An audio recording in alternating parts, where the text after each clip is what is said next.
रूह और जिस्म दोनों लाजिम मलजूम हैं, और जब तक इन दोनों का रिश्ता है जिंदगी है, और जहां इन दोनों का रिश्ता टूटा तो उसको मुर्दा कहा जाता है। रूह और जिस्म का ताल्लुक खत्म होती ही जिंदगी बदल जाती है। अब मसला अस्सलाम वालेकुम नाजरीन हज़रात, मुफ्ती सलमान अज़हरी साहब की एक बहुत ही खूबसूरत वीडियो आपकी खिदमत में पेश करने जा रहे हैं। रूह और जिस्म में कौन ताकतवर है, इसके मुतालिक उन्होंने एक वीडियो में बयान किया है। आइए हम और आप मिलकर मुफ्ती सलमान अज़हरी साहब की ये बहुत ही खूबसूरत और शानदार वीडियो देखने जा रहे हैं। आइए मिलकर। हज़रात मिल्लत इस्लामिया, अस्सलामु अलैकुम व रहमतुल्लाहि व बरकातुहू। अल्हम्दुलिल्लाह अल्हम्दुलिल्लाहिल हन्नानिल मन्नान अल्लज़ी ख़लक़ल इंसान व अल्लमहुल बयान, वस्सलातु वस्सलामु अला रसूलिही सय्यिदिल इंसी वल जान व अला आलिही व अस्हाबिही ज़विल खैरि वल इहसान, अम्मा बाद। फ़अऊज़ु बिल्लाहि मिनश शैतानिर रजीम, बिस्मिल्लाहिर रहमानिर रहीम। यसअलूनका अनिर रूह क़ुलिर रूह मिन अम्रि रब्बी, सदक़ल्लाहु मौलानल अज़ीम। बारगाह रिसालत मुआब सल्लल्लाहु तआला अलैहि वसल्लम में दुरूद पाक का हदिया पेश करें। अल्लाहुम्मा सल्लि अला सय्यिदिना मुहम्मदिन मअदनिल जूदि वल करम व आलिही व अस्हाबिहिल किराम व इब्निहिल करीम व बारिक व सल्लिम सलातन दाइमतन सरमदन अबदा। अल्लाह अज़्ज़ा व जल ने इंसान को पैदा किया है तो जिस्म और रूह दो ऐसी चीज़ों के साथ रखा है कि दोनों का एक दूसरे के लिए होना लाजिम है। रूह के बग़ैर जिस्म का भी कोई काम नहीं, और रूह है, जिस्म नहीं है तो उस रूह को भी कोई काम नहीं। रूह और जिस्म दोनों लाजिम मलजूम हैं, और जब तक इन दोनों का रिश्ता है जिंदगी है, और जहां इन दोनों का रिश्ता टूटा तो उसको मुर्दा कहा जाता है।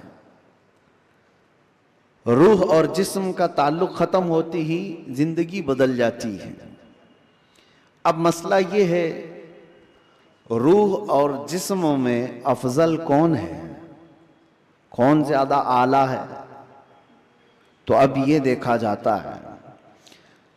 क्या आप ये समझते होंगे कि सिर्फ रूह है और जिस्म नहीं है, तो क्या मतलब है रूह का? लेकिन रूह और जिस्म का जब कंपैरिजन होगा तो रूह उसमें बहुत बुलंदो बाला है। उसकी वजह यह है कि रूह के निकल जाने के बाद जिस्म ज्यादा देर तक नहीं सलामत रह सकता। चंद घंटे, चंद दिनों के बाद इसके अंदर सड़न पैदा होगी और ये सड़ गल जाएगा। रूह के निकलने के बाद जिस्मों की कोई औकात नहीं रह जाती। जिस्म सब मट्टी में मिल जाते हैं, गल जाते हैं। नबियों के और शहीदों के जिस्मों को छोड़कर बात कर रहा हूं आमतौर पर। लेकिन रूह क्या चीज है? अल्लाह तबारक व तआला फरमाता है कुरान पाक में, महबूब आपसे ये रूह के बारे में पूछते हैं, ये क्या है?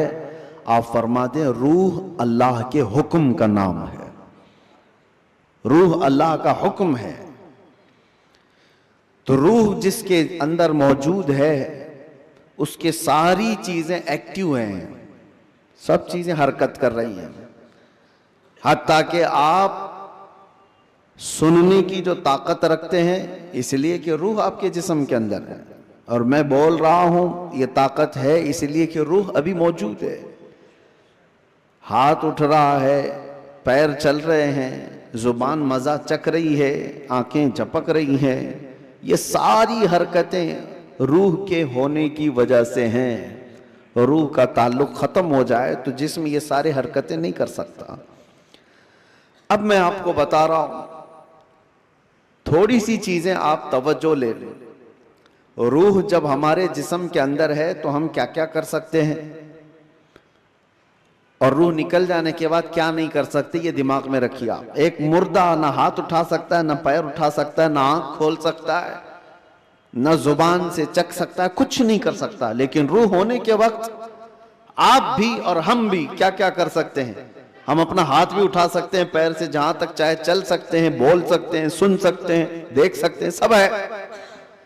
रूह होने के वक्त इतना सब जो कर सकते हैं, ये इतना ही नहीं, बल्कि मैं आपको बता देता हूं, उस रूह की अगर कोई तरबियत करता है तो ये रूह उसको इतनी ताकत अता करती, इतनी कि वो जो सामने हरकतें हो रही हैं हाथ पैर हिलाने की, ये बढ़ते बढ़ते बढ़ते इतनी हो जाती है कि इसके लिमिटेशन ही नहीं है। रूह उसको इतनी ताकत पहुंचाती है कि आज रूह मेरे अंदर है, मैं सामने की दीवार तक देख रहा हूं, और रूह ताकतवर हो जाए तो हो सकता है वो मशरिक में बैठकर मगरिब के हालात को देख रहा हो, वो शुमाल में बैठ करके जुनूब के हालात देख सकता है। रूह की ताकत जब बढ़ जाती है तो हो सकता है आज मेरा हाथ जितना लंबा है वहां तक की चीज छू सकता हूं, पकड़ सकता हूं, लेकिन रूह की ताकत जब बढ़ जाती है तो बैठे बैठे मदीने तैयबा से मुल्के शाम में भी किसी की मदद कर सकता है। अब मैं आता हूं उसी गुफ्तगू पर। तो फिर मेरे अजीजों, रूह की तरबियत के लिए क्या करना चाहिए? पूरे दुनिया भर के आप दूसरे मज़ाहिब में भी देखेंगे, रिलीजियंस, वो लोग भी तपस्या कर रहे हैं, आत्मा की शक्ति हासिल कर रहे हैं। अल्फाज अलग है, और वो पावर ऑफ सोल कहते हैं क्रिश्चियन लोग, हिंदू लोग आत्मा की शक्ति कहते हैं। उसके लिए वो दुनिया को तर्क कर रहे हैं, कुछ कलमात के जाप कर रहे हैं, किसी न किसी तरह से वो अपनी रूह को बढ़ाने की कोशिश कर रहे हैं। तो सब अदियान में ये कोई एक कॉन्सेप्ट पाया जाता है। मैं आपको बताता हूं, असली रूह की ताकत वो है, रूह ने अगर अपने रब को पहचान लिया तो ये सबसे बड़ी ताकतवर है। और रूह जिस वक्त अल्लाह रब्बुल इज्जत को, अपने खालिक को पहचान लेती है, तो वो रब तबारक व तआला की कुर्ब पाने का जो उसका मकाम है, वो विलायत का मकाम है, और वहीं से उसकी ताकत का इजाफा हो जाता है। हमें इस रूह की तरबियत कैसी करनी है, रूह की तरबियत कैसी हो? देखें, आपको एक सिंपल सी बात बता रहा हूं, जिस्म को सुबह नाश्ता ना करो, दोपहर का खाना ना खाओ, तो शाम तक आप हिलने लग जाएंगे। और अगर 3 वक्त का खाना छोड़ो तो कमजोरी जिस्म पर और चेहरे पर जाहिर होने लग जाएगी। क्यों? इसलिए कि जिस्म को भूख लगती है और हम खाना खाते हैं। इसी तरह रूह को भी भूख लगती है।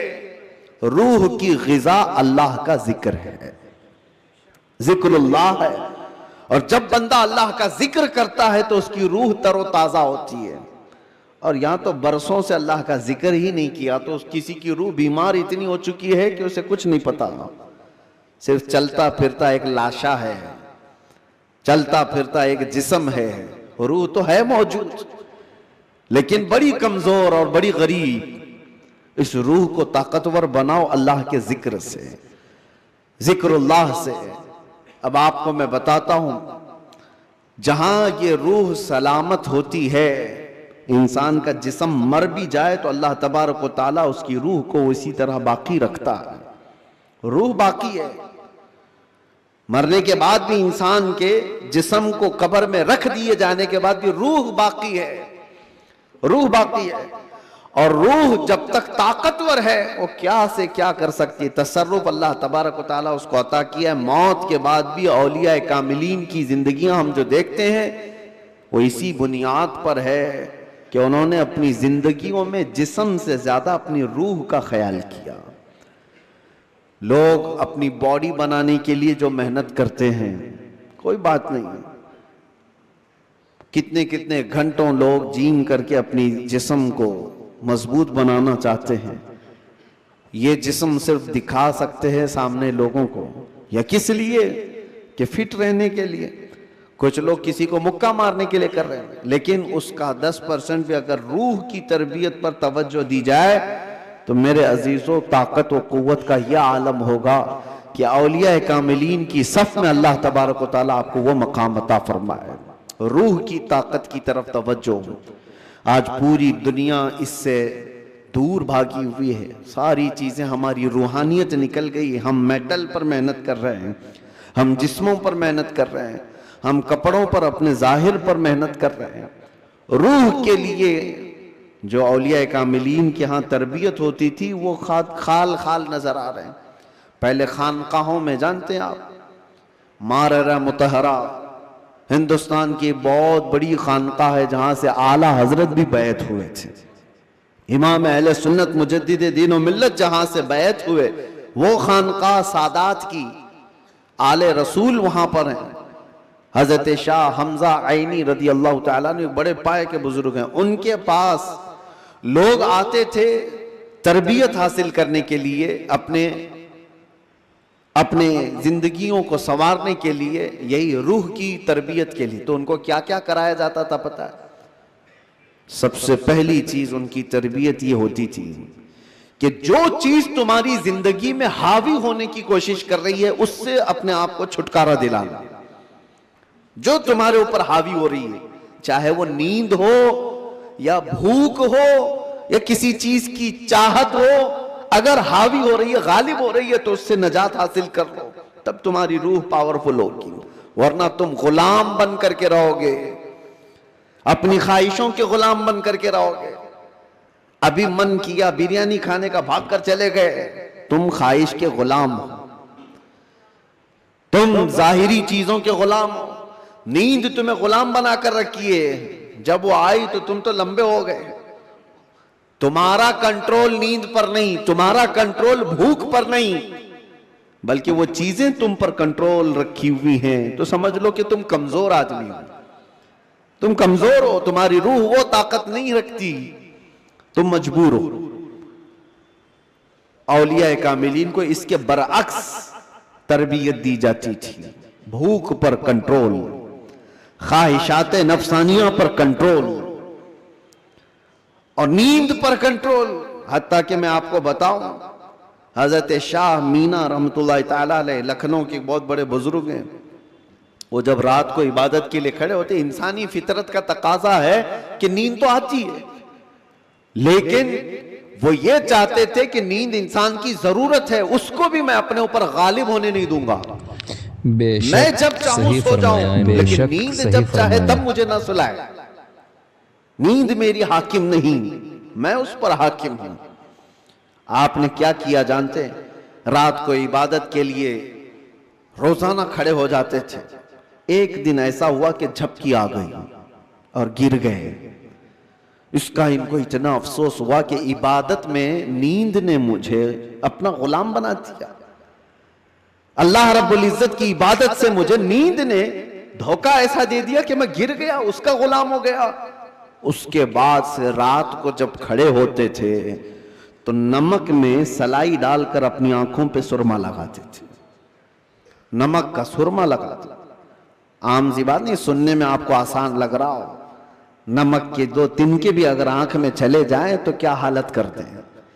लेकिन हजरत शाह मीना फरमाते हैं कि नमक को पूरी तौर पर आंखों पे लगाते तो उनकी आंखों से खून जारी हो जाता था। लोग कहते भी थे कि आंखें सुर्ख होकर खून बहती थी, बहाती थी। आपसे कहा जाता कि आप इस तरह से आंखों को सख्ती कर रहे हैं, आप कहते इन आंखों की वही सजा है जो मुझे मेरे रब से दूर कर रही है। नींद का गलबा मुझे ला करके अपना गुलाम बनाती हूं। ख्वाहिशात के लिए भी उन्होंने ऐसा ही किया है।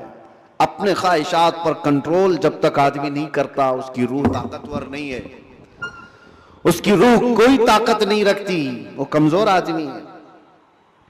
इसीलिए मेरे अजीजों, मैं जो बात कर रहा था, हजरत शाह हमजा आइनी, इनके यहाँ जो लोग आते थे, कुछ तो पंडित भी आते थे, जोगी भी आते थे तपस्या करने के लिए, कि सूफी संत हैं, इनके यहाँ जो तरबियत होती है वो बहुत आला दर्जे की होती है। आप ये कहते थे कि इंसान सबसे ज्यादा किन चीजों का मोहताज है? खाने का, पीने का, सोने का, यही सब चीजें ना। इस पर तो वो कंट्रोल करा ही देते थे। कोई कोई ऐसा उनके पास मुजाहिद होता रियाजत करने वाला कि 3 दिन 4 दिन तक बगैर खाए पिए इबादत में मसरूफ रहते, कुछ भी नहीं। और ये पॉसिबल है क्योंकि अल्लाह ने इंसान की बॉडी को फ्लेक्सिबल बनाया है। इसको जैसा बंदा ढालता है वैसा जिस्म बनता है, कोई चीज इम्पॉसिबल नहीं है। बुजुर्गों ने ये तरबियत किया। अब एक मकाम ऐसा आया कि खाने पीने की बात तो छोड़ो, ये जो मोहताजी है, जो भूख लगती है, इससे तो उन्होंने किनारा कर लिया। एक शागिर्द ने उनसे कहा कि हुजूर, खाने से तो हम मोहताज नहीं है, जब हम चाहेंगे खा लेंगे, भूख हमको गुलाम नहीं बना रही याद, प्यास भी हमको गुलाम नहीं बना सकती, लेकिन ये जो सांस लेते हैं इसके तो हम मोहताज हैं, सांसों के बगैर तो रह नहीं सकते। आपने फरमाया मैं वो भी तरबियत तुम्हें करा दूंगा, उसकी भी तरबियत करा दूं। तो हबसे नफ्स औलिया कामिलीन के यहां, मैं तसव्वुफ की बात कर रहा हूं, एक तरबियत ये भी है उनके यहां, हबसे नफ्स, हबसे नफ्स या हबसे दम जिसको कहा जाता है, क्या है? उनको सांस रोकने की तरबियत दी जाती थी। सांस रोक लो अपनी, आप अपनी नाक और मुंह बंद करके देखो कितनी देर रोक सकते हो, शायद 1 मिनट, क्योंकि आदत नहीं है। 1 मिनट से ज्यादा अपने नाक और मुंह को पकड़ नहीं सकते। लेकिन तरबियत के बाद माररा मुतारा की तारीख में है, हजरत शाह हमजा आइनी की बारगाह में जो तरबियत पाते थे, उनको सांस रोकने की जो तरबियत दी जाती थी, फजर के बाद वो सांस को रोकते थे तो जोहर तक लेकर जाते थे, जोहर तक। लोगों को ऐसा लग रहा होगा कि उड़ती हुई बातें हैं, नहीं मेरे अजीजों, जब बंदा अपने जिस्म को ढालता है किसी चीज में तो अल्लाह तबारक व तआला हर चीज उसके लिए मुमकिन बना देता। और हमने दुनिया में अपने जिस्मों को आजाद कर रखा है, सारी दुनिया इस जिस्म पर राज करती है, ख्वाहिशात हम पर हुक्म करते हैं, हम इन पर कंट्रोल नहीं पा रहे। आज जरूरत इसी बात की है कि हम जिन चीजों के एडिक्ट होते जा रहे हैं उन चीजों को अपनी जिंदगी से दूर करते जाएं।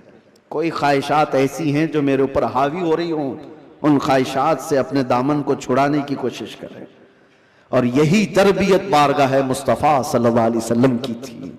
एक बात मैं आपको बताता हूं, मजबूरी के आलम में भी औलिया कामिलीन ने अपने आप को दुनिया के हवाले नहीं किया, दुनिया के हवाले नहीं किया, वो बचने की हर मुमकिन कोशिश करते रहे। एक बुजुर्ग के मुतालिक हमने पढ़ा है, हजरत मुश्की रहमतुल्लाह अलैह, इराक के बुजुर्ग, लेकिन वो जवान शख्स, मुश्की गालिबन अब्दुल्लाह कुछ नाम था, बहुत खूबसूरत, देखने में बिल्कुल हैंडसम नौजवान, एक कपड़े की दुकान पर काम करते थे। शहर की एक अमीर औरत कपड़ा खरीदने आई और वो अय्याश औरत थी, उसने लड़के को देखा, नौजवान को, उस पर फरेफ्ता हो गई। बहाने से कपड़े की बहुत बड़ी थान खरीदा और उसके बाद उस नौजवान से कहा, क्या तुम मेरे महल तक पहुंचाओगे, मैं उसकी उजरत दूंगा। भोला भाला नौजवान कपड़े उठा लिया और चल पड़ा। उस खातून के घर जब पहुंचे तो उसने कपड़े की वो थान अंदर रखवाई और कमरे में उसे बुलाकर दरवाजे बंद कर दिए। और उसके बाद उस नौजवान से कहा कि तू अब आजाद नहीं है, तू मेरे पास कैद है, मैं तुझे यहां पर इस बहाने से ले आई हूं, तुझे जो चाहिए वो मैं दे दूंगी, माल दौलत जो भी है, लेकिन मेरी ख्वाहिशात पूरी कर दे। वो कांपने लग गए। अल्लाह का खौफ, अल्लाह का डर, जिसकी रूह मजबूत और ताकतवर होती है, हर मुसीबत से उसको किसी न किसी तरह बचा लेती है, अल्लाह का फजल होता है। उस नौजवान ने कहा, यह हरगिज मैं नहीं कर सकता, मैं नहीं कर सकता। उस खातून ने कहा, तो फिर तुम यहां से बच के भी नहीं जा सकते, किसी हालत में तुम बच के भी नहीं जा सकते, और ना किसी को पता है कि तुम यहां अंदर हो। कल को मैं ये इल्जाम भी लगा सकती हूं कि तुमने मेरी इज्जत को तार तार किया है और तुम्हें मैं फांसी की सजा भी दिला सकती हूं। उस नौजवान की मजबूरी देखें कि खातून ने ऐसे उसके ऊपर हावी होने की कोशिश की कि किसी भी तरह से उसको गुनाह की सरजमीन पर धकेल दे। लेकिन ये नौजवान है, अचानक न जाने दिलो दिमाग में क्या ख्याल आया, कहा कि ठीक है, मुझे इस्तिंजा करना है, तहारत, टॉयलेट जाना है। उसने कहा यहीं अंदर ही है, अंदर तुम फारिग हो जाओ। तो वो तहारत खाने में गया, नौजवान कुछ नहीं देखा, वहां की गलाजत उठा करके अपने चेहरे पर, अपने जिस्म पर सब लगा लिया और बाहर आया उस खातून के पास।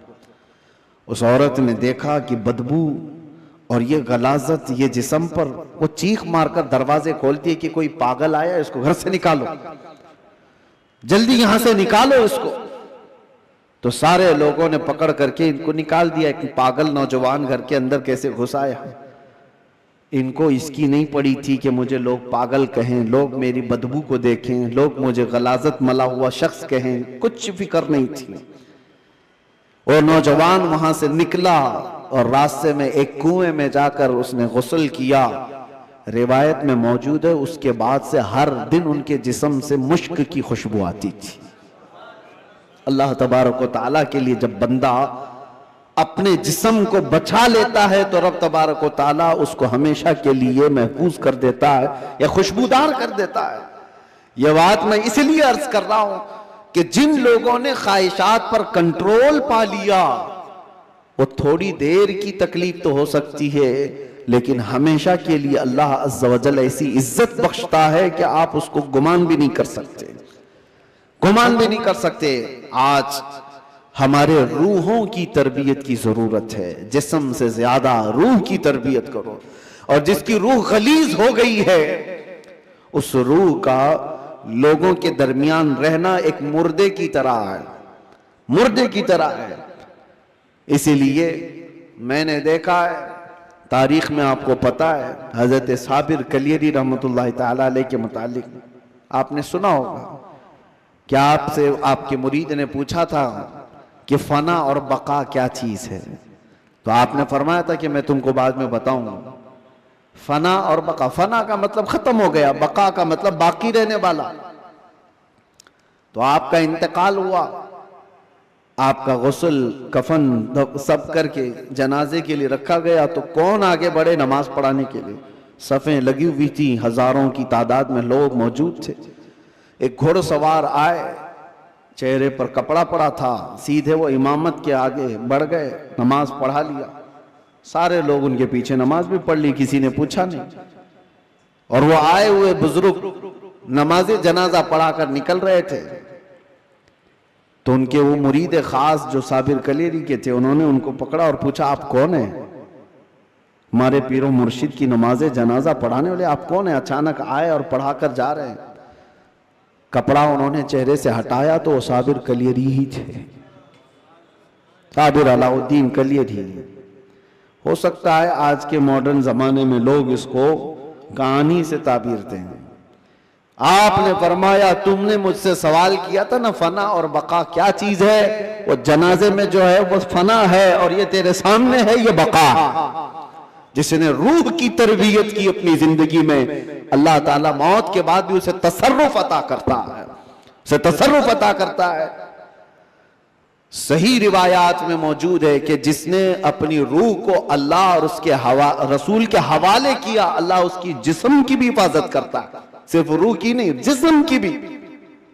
शुहदाए उहद के बारे में देखें, शुहदाए बद्र के बारे में, कि उनके जिस्म भी नहीं सड़े गले, कब्रों में बरसों तक इसी तरह से रहे। 1935 में इराक में बगदाद के दरियाए दजला के किनारे दो सहाबा की कब्रें थी, हजरत हुज़ैफा बिन यमान, हजरत अब्दुल्ला बिन जाबिर। उनकी कब्रों में पानी भर गया था तो कब्रें खोली गई थी। 1935 की बात कर रहा हूं। तकरीबन 1300 साल के बाद उनकी कब्रें खोली गई तो दोनों सहाबी जिस्मों के साथ सही सलामत आराम कर रहे थे। अखबार की कटिंग भी आज भी लगी हुई है, इराक में मौजूद है। 1935 बहुत दूर की बात नहीं कर रहा हूं, 100 साल नहीं गुजरे, अभी 90 साल पहले की बात। उनके जनाजे वहां से उठाए गए और बगदाद से 35 किलोमीटर दूर ले जाकर हजरत सलमान फारसी की कब्र के बगल में उन दोनों को दफन किया गया। ये तारीख मौजूद है। वो सहाबा जिनकी कब्रों में उनके जिस्म 1300 साल तक बाकी हैं। कहना यह है जिसने अपनी रूह को अल्लाह के हवाले कर दिया, अल्लाह उसके जिस्म की भी हिफाजत करता है। और जो सिर्फ जिस्मानी ख्वाहिशात के लिए जी रहा है उसके जिस्म का हाल तो यह है, इधर रूह निकली उधर जिस्म में बदबू शुरू हो गई, इधर रूह निकली जिस्म फलना फूलना शुरू कर दिया। अजीजा ने गिरामे वकार, हमारे इन जिस्मों की औकात कितनी है मैं आपको बताता हूं। गुफ्तगू को समेटते हुए सिर्फ इतनी बात अर्ज करूं, कहा गया है कि कब्र में हमारी तख्तियां बंद करके जब लोग चले जाते हैं कब्र की मिट्टी में, आपको अंदाजा है, आप मुंबई के कब्रस्तानों को देखते हैं और बहुत जल्दी यहाँ कब्रें खोली भी जाती हैं, लेकिन जहां नहीं खोली जाती वहां के लिए भी मैं बता रहा हूं, दफन करके चले जाने के बाद एक दिन के अंदर, सिर्फ एक दिन 24 घंटे जब गुजर जाते हैं तो पेट में का और दिमाग में का पूरा पानी पीप के जरिए से या किसी तरह से उसके नाक और मुंह से बाहर निकल जाता है, उसके कानों से सब निकल जाता है। और उसके बाद दिन जैसे जैसे गुजरते जाते हैं, अगर कब्र के हशरात यानी कीड़े मकोड़े उसके जिस्म को खाने लग गए तो बहुत जल्दी वो गलना शुरू कर देता है। 3 दिन के अंदर पेट फट जाता है और पेट के फट जाने के बाद जो ताफुन निकलता है उसकी चीजें सब उसकी बाहर हो जाती हैं। और उसके बाद 9 दिन गुजर जाते हैं या 10 दिन गुजर जाते हैं तो जिस्म की सारी चमड़ी पक जाती है, पूरी चमड़ी, चाहे उसको जितनी भी हिफाजत से रखा जाए, रूह ने साथ छोड़ दिया है तो अब जिस्म तरतीबवार एक एक चीजें इसकी खत्म होती चली जाती हैं। इसके नाक से, इसके कान से, इसके मुंह से गूदा बाहर निकल आया, पेट फट गया, अब चमड़ी गलने लग गई। फिर उसके 40 दिन गुजरने वाले होते हैं कि हड्डियां सब बाहर निकलने लग जाती हैं, दिखती हैं, हड्डियों का इजहार हो जाता है, चेहरा किसी हद तक रखा जाता है। कहा गया कि महीना गुजर जाता है तो कि उसकी आंखों की पुतलियां भी बाहर निकल जाती हैं। महीना 2 महीना गुजरता है कि उसके बाद फिर जिस्म के अंदर जितनी नरम चीजें थी सब निकल जाती हैं, फिर ढांचा बाकी रह जाता है और ढांचा, हड्डियां भी अपने आप में टूटने लग जाती हैं। उसके पैरों की हड्डियां उसके कमर से अलग हो जाती हैं, उसके घुटने से उसके रान की हड्डियां अलग, उसके बाजुओं की हड्डियां अलग। इसीलिए 6 महीने साल भर के बाद जब आप कब्र को दोबारा खोद रहे होते हैं तो पूरा ढांचा किसी को नहीं मिलता, किसी की घुटने की हड्डी, किसी के सर की खोपड़ी और किसी के पैर की हड्डी, यही सब चीजें मिलती हैं, जिस्म सब छोड़ चुका होता है। ये वही जिस्म है जिसको हम घंटों आईने के सामने सजा रहे होते हैं, ये वही जिस्म है जिसके ऊपर हम अपनी मेहनत खर्च कर रहे हैं, चाहे वो जिम में जाकर, मैं नहीं कहता कि फिट नहीं रहना चाहिए, फिट रहना चाहिए, लेकिन ये नहीं है कि कुल मेहनत हम अपने जिस्म पर लगाएं और रूह का ख्याल भी नहीं किया कभी, रूह का ख्याल ही नहीं किया तो ये जिस्म जिस वक्त साथ छोड़ देता है तो मेरे अजीजों बहुत बुरा हशर हो जाता है।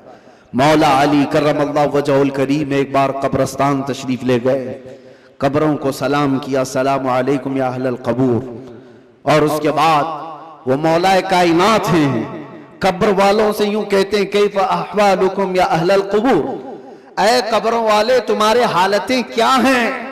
सईद इब्ने मुसय्यब हजरत अली के साथ थे, हजरत अली रदी अल्लाह तआला अन्हु के शागिर्द, मदीने के मशहूर ताबई सईद इब्ने मुसय्यब कहते हैं मैं मौला अली को देख रहा था, वो कब्र वालों से पूछ रहे हैं, थोड़ी ही देर के बाद आपकी आंखों से मोटे मोटे आंसुओं के कतरात निकलने लगे और धारो कतार आप रोने लगे। सईद इब्ने मुसय्यब पूछते हैं मौला अली करमल्लाहु वजहुल करीम से कि सरकार आप इनसे बात कर रहे हैं और रो किस बात पर रहे हैं।